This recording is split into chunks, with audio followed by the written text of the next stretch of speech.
Hello friends, welcome to my channel. ఈరోజు మనం మాట్లాడుకోబోయే బుక్ పేరు the passengers by John Marrs. ఇక కథలోకి వస్తే, ఈ కథ భవిష్యత్తులో జరుగుతుంది. అక్కడ సెల్ఫ్ డ్రైవింగ్ కార్లు సాధారణంగా ఉపయోగిస్తున్నారు. ప్రజలు ఈ టెక్నాలజీపై పూర్తిగా నమ్మకం పెట్టుకుంటారు. ఒకరోజు 8 మంది వ్యక్తులు తమ తమ కార్లలో ప్రయాణం ప్రారంభిస్తారు. వారికి ఇది సాధారణ ప్రయాణంలా అనిపిస్తుంది. కానీ అకస్మాత్తుగా వారి కార్లు హ్యాక్ అవుతాయి. కార్లు పూర్తిగా నియంత్రణ కోల్పోతాయి. తలుపులు లాక్ అవుతాయి, మాన్యువల్ కంట్రోల్స్ పనిచేయవు, ఇంకా అవి ప్రమాదకరమైన ఒక స్థలానికి వెళ్ళడం ప్రారంభిస్తాయి. ఆ హ్యాకర్ ఈ సంఘటనను లైవ్గా ప్రజలకు చూపిస్తాడు. అతను ఒక భయంకరమైన నిర్ణయం ప్రజల చేతుల్లో పెడతాడు. ఎవరు బ్రతకాలి అని ఓటు వేయమని. మిగతా వారు చనిపోతారు. ఈ సమయంలో ప్రతి ప్రయాణికుడి గతం బయటపడుతుంది.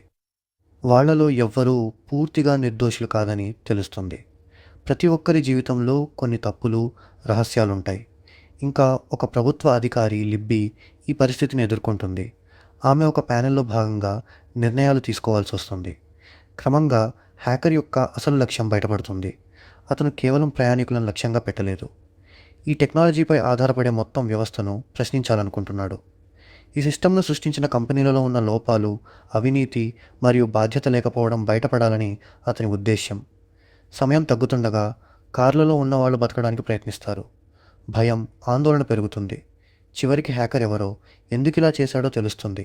అతనికి ఈ టెక్నాలజీ వల్ల జరిగిన ఒక పాత విషాద ఘటనతో వ్యక్తిగత సంబంధం ఉంటుంది. చివరికి ఆ కార్లు ప్రమాదానికి గురవుతాయి. చాలా పెద్ద నష్టం జరుగుతుంది. కానీ ఈ సంఘటన సమాజానికి ఒక ప్రశ్నను మిగులుస్తుంది. టెక్నాలజీ సౌకర్యం కోసం మనం ఎంత ధర చెల్లించడానికి సిద్ధంగా ఉన్నాం?